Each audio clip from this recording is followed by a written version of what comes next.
Hello everyone, welcome back to my channel. Today we're continuing our discussion on the Great Qin Empire. Starting from this episode, we'll begin exploring the story of Duke Mu of Qin. Among all Qin rulers, he has one of the most extensive historical records, second only to Qin Shi Huang. He is one of the early Qin monarchs with the most recorded stories. However, this very richness makes it challenging to decide which aspects to highlight. What exactly do these stories illustrate? What is their true significance? Duke Mu of Qin was undoubtedly a successful ruler.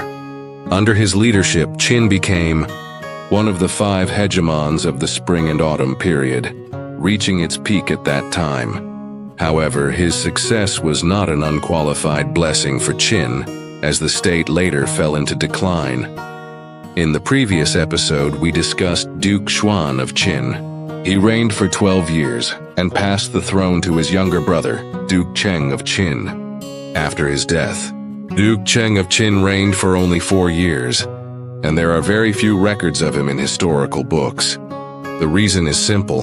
He didn't have any significant military campaigns. In Chinese historical records, which were often written by court, historians focusing on political and military events, rulers without major wars were usually given little attention. After Duke Cheng of Qin, the throne was passed to his younger brother, Duke Mu of Qin. It's worth noting that Duke Mu of Qin was the youngest among the brothers. This was the second time in Qin's history that 3 brothers ascended the throne, one after another.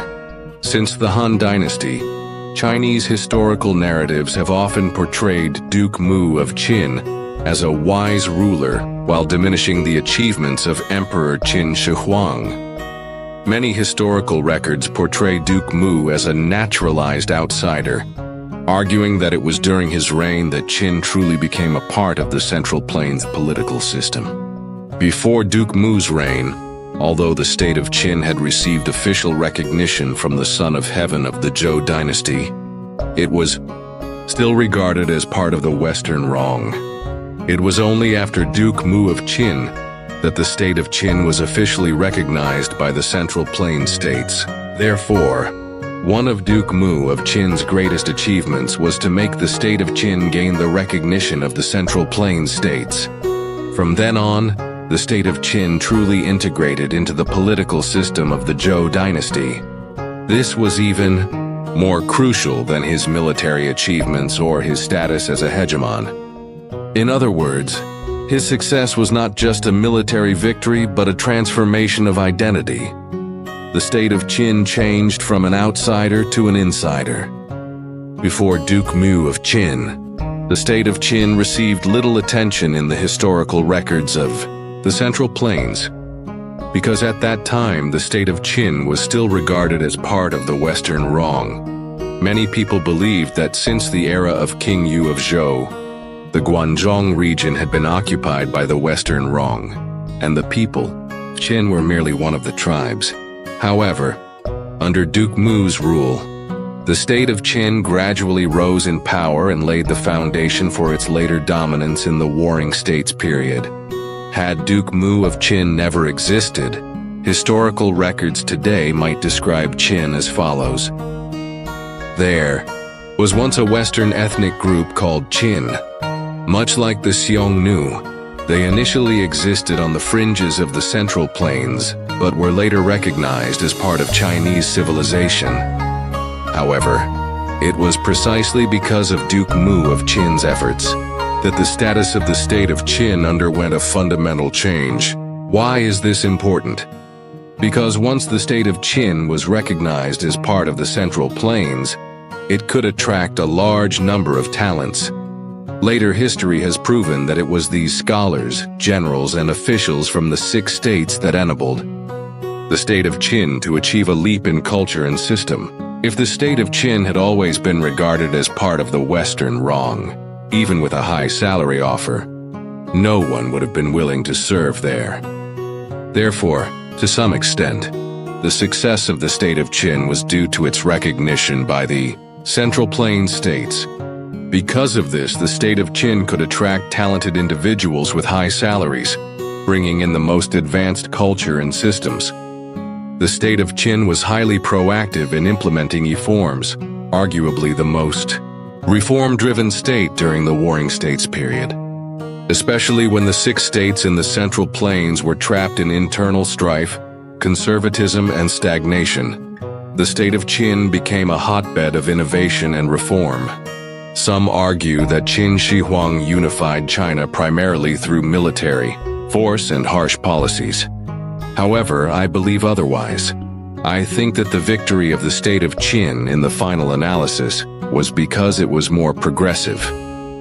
Duke Mu of Qin's success largely stemmed from his acceptance of the Zhou dynasty's system and culture, thus obtaining great room for development.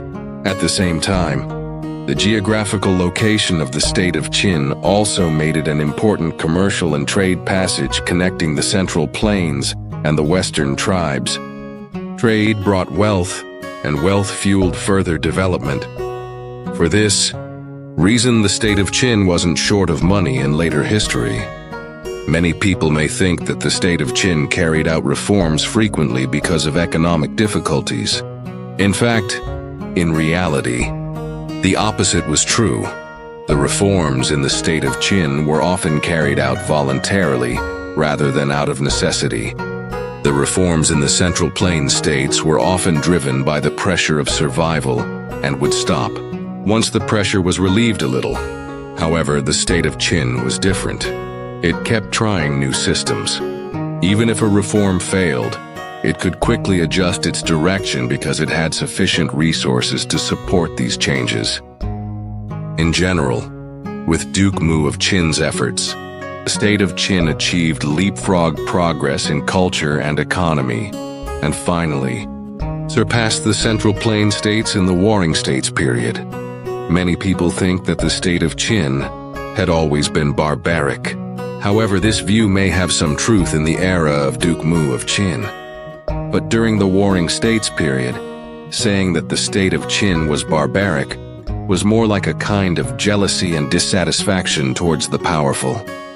The 6 states in the Central Plains kept scolding the state of Qin for being barbaric, while repeatedly losing to the Qin army on the battlefield.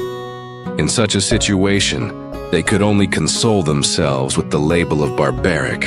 In fact, the state of Qin finally unified the 6 states with its own culture, instead of being assimilated by the cultures of the 6 states. This kind of lead started from the era of Duke Mu of Qin.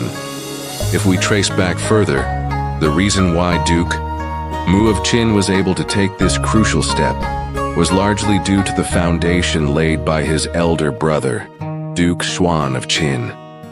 Duke Xuan of Qin provided a stable development environment, and Duke Mu of Qin completed the key integration process. This is what we call taking the lead at the beginning and staying ahead step by step. The key point is that the people of Qin enjoyed increasingly better lives. After that, the wars of the state of Qin were not just for expansion, but also an expression of identity. Being a Qin person was something to be proud of. The story of Duke Mu of Qin is both easy and difficult to tell. It's easy because there is no shortage of material. His achievements are well documented, but that's also what makes it difficult. With so many versions of his story, it's challenging to separate historical fact from embellishment. But precisely because of this, it's even more difficult to truly restore the historical Duke Mu of Qin. The stories of successful people are often easy to be beautified and even deviate from historical facts. In contrast, the experiences of those who failed are more likely to provide practical lessons for future generations. Next, I will take you through the story of Duke Mu of Qin and show how a once underdeveloped state rose step by step.